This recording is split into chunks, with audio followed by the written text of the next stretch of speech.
Konstruktivisme merupakan landasan berpikir pendekatan konseptual, yaitu bahwa pengetahuan dibangun bukanlah seperangkat fakta-fakta, konsep, atau kaidah yang siap untuk diingat.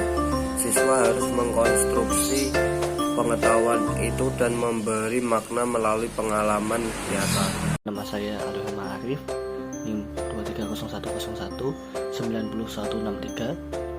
Di sini saya akan menjelaskan tentang ciri-ciri teori belajar konstruktivistik menurut Driver dan Oldham 1994. Yang pertama ada orientasi, yaitu siswa diberikan kesempatan untuk mengembangkan motivasi dalam mempelajari suatu topik dan juga diberikan kesempatan untuk melakukan observasi. Yang kedua ada elisitasi, yaitu siswa disuruh untuk mengungkapkan idenya dengan jalan berdiskusi, baik menulis dan lain-lain. Yang ketiga, restrukturisasi ide, yaitu klasifikasi ide. Ide kita sendiri dengan ide orang lain digabungkan untuk membuat ide baru yang lebih kreatif. Kemudian nomor 4, ada penggunaan ide dalam berbagai situasi. Nah, yang dimaksud di sini itu ide atau pengetahuan yang telah terbentuk perlu diaplikasikan ke berbagai macam situasi. Yang kelima, review. Review yaitu mengaplikasikan baik pengetahuan, gagasan yang ada dan juga perlu direvisi dengan menambahkan dan mengubah agar data atau ide yang kita peroleh itu menjadi lebih singkat, padat, dan jelas. Tentang peranan guru dalam teori konstruktivistik. Menurut Carnegie tentang pendidikan dan ekonomi, terdapat sejumlah kemampuan yang harus dimiliki oleh guru. Yang pertama, memiliki pemahaman tentang kerja baik fisik maupun sosial. Memiliki kemampuan mengumpulkan data dan menganalisis. Memiliki kemampuan membantu pemahaman siswa. Dan yang terakhir, memiliki kemampuan kerjasama dengan orang lain. Guru tidak diharuskan memiliki semua pengetahuan, tapi hendaknya memiliki pengetahuan yang cukup sesuai dengan yang mereka perlukan. Peranan guru di sini tidak lebih dari sebagai fasilitator, suatu posisi yang sesuai dengan pandangan konstruktivistik. Tugas sebagai fasilitator lebih berat dibandingkan hanya sebagai transmitter pembelajaran. Guru sebagai fasilitator akan memiliki konsekuensi langsung sebagai perancah, model, pelatih, dan juga pembimbing. Di samping sebagai fasilitator, secara lebih spesifik, peranan guru dalam pembelajaran adalah expert learns, sebagai manajer dan sebagai mediator. Sebagai expert learns, guru diharapkan memiliki pemahaman mendalam tentang pembelajaran, menyediakan waktu yang cukup untuk siswa, menyediakan masalah dan alternatif solusi, memonitor proses belajar, dan merubah strategi ketika siswa sulit mencapai tujuan. Sebagai manajer, guru berkewajiban memonitor hasil belajar siswa dan masalah belajar yang mereka hadapi, memonitor disiplin dan interpersonal, dan juga memonitor ketepatan waktu dalam menyelesaikan tugas. Dan sebagai mediator, guru di sini membantu para siswa memformulasikan pertanyaan atau mengkonstruksi representasi visual suatu masalah, memandu para siswa mengembangkan sikap positif terhadap belajar. Pemusatan perhatian, mengaitkan informasi baru dengan pengetahuan awal. Dan yang terakhir, peran guru dalam konstruktivistik adalah menciptakan dan memahami sintaks pembelajaran. Sinteks pembelajaran adalah langkah-langkah operasional yang dijabarkan berdasarkan teori desain pembelajaran. Sinteks pembelajaran yang berdasarkan paham konstruktivistik seringkali mengalami adaptasi sesuai dengan kebutuhan. Hal ini menjadi penting untuk menyempurnakan yang rekursif, fleksibel, dan dinamis. Aplikasi teori konstruktivisme atau konstruktivistik dalam pembelajaran. Teori pembelajaran konstruktivisme mengutamakan peran aktif siswa dalam belajar. Menurut Sentrok, konstruktivisme adalah pendekatan untuk pembelajaran yang menekankan bahwa individu akan belajar dengan baik apabila mereka secara aktif mengkonstruksi pengetahuan dan pemahaman. Teori pembelajaran konstruktivisme ini mengubah fokus dari penyebaran informasi oleh guru yang mendorong peran pasif siswa menuju otonomi dan refleksi siswa serta mendorong peran aktif siswa.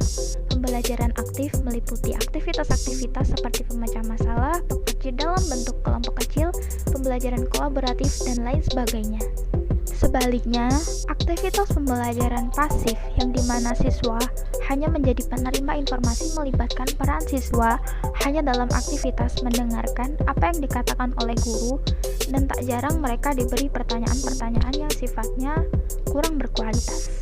Secara alamiah, siswa sebenarnya sudah memiliki sikap aktif dan rasa ingin tahu.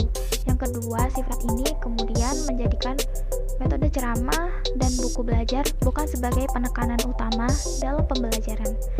Pergeseran semacam ini bukan berarti bahwa guru tidak perlu menjelaskan materi pelajaran pada siswa, namun sebaliknya justru menyiratkan kepada kita bahwa seberapa banyak pemahaman yang telah dikembangkan oleh siswa dari penjelasan-penjelasan yang telah kita berikan dan sejauh mana rekaman atau catatan tentang pengetahuan tersebut. Di sini, siswa meningkatkan pemikiran mereka sendiri dengan bersikap terbuka pada pandangan dan wawasan orang lain.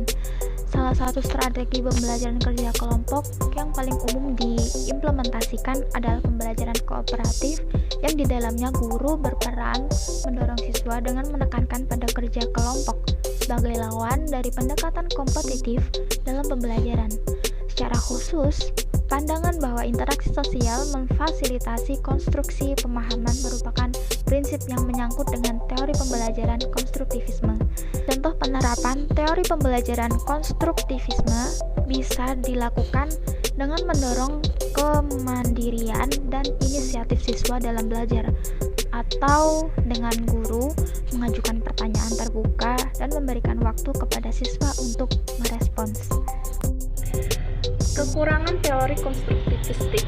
Yang pertama, siswa mengkonstruksi pengetahuannya sendiri dan tidak jarang bahwa hasil konstruksi siswa tersebut tidak cocok dengan hasil konstruksi para ilmuwan sehingga menyebabkan miskonsepsi. Yang kedua, konstruktivis menanamkan agar siswa membangun pengetahuannya sendiri.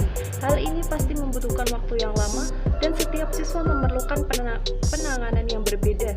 Yang ketiga, situasi dan kondisi tiap sekolah tidak sama, karena tidak semua sekolah memiliki sarana dan prasarana yang dapat membantu keaktifan dan kreativitas siswa.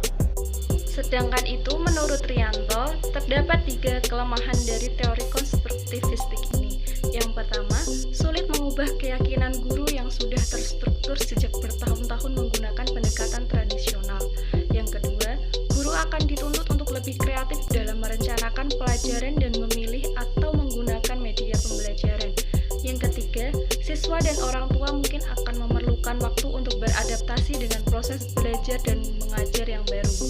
Kelebihan konstruktivisme adalah siswa dapat berpikir untuk menyelesaikan masalah mengembangkan gagasan, dan membuat keputusan.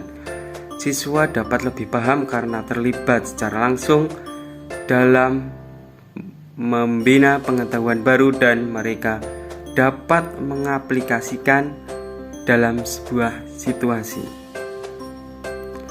Selain itu, siswa terlibat secara langsung dan aktif sehingga mereka akan ingat lebih lama terhadap semua konsep yang dipelajarinya.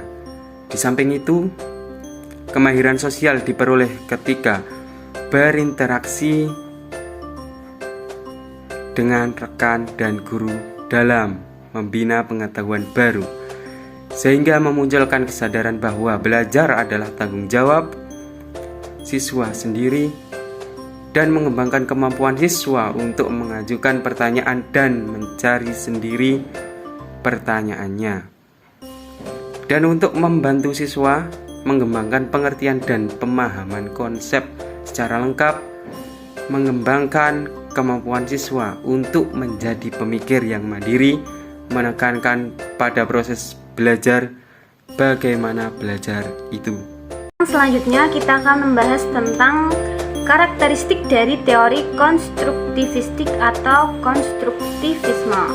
Menurut Pitzart dalam Wardoyo, karakteristik pembelajaran dalam model konstruktivisme adalah berpikir kritis, motivasi, independensi pembelajaran, feedback, dialog, bahasa, penjelasan, bertanya, belajar melalui mengajar, kontekstualisasi, eksperimen, dan pemecahan masalah dalam dunia nyata.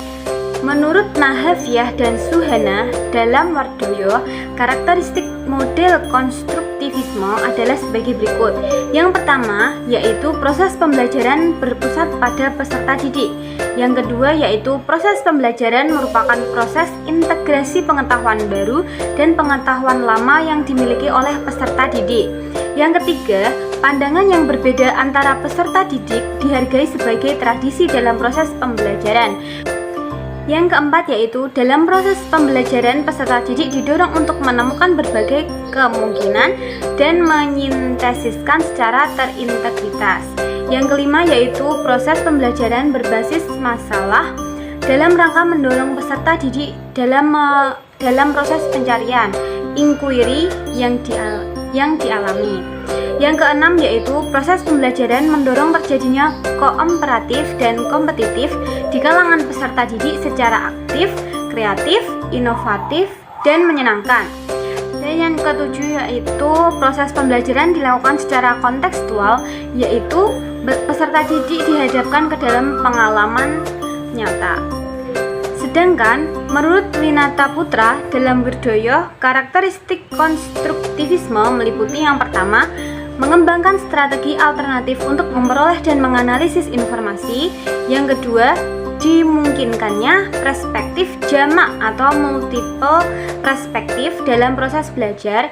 Yang ketiga, peran utama siswa dalam proses belajar. Yang keempat yaitu penggunaan scaffolding dalam pembelajaran. Yang kelima, pendidik lebih sebagai tutor atau fasilitas maupun mentor. Dan yang terakhir yaitu kegiatan dan evaluasi belajar.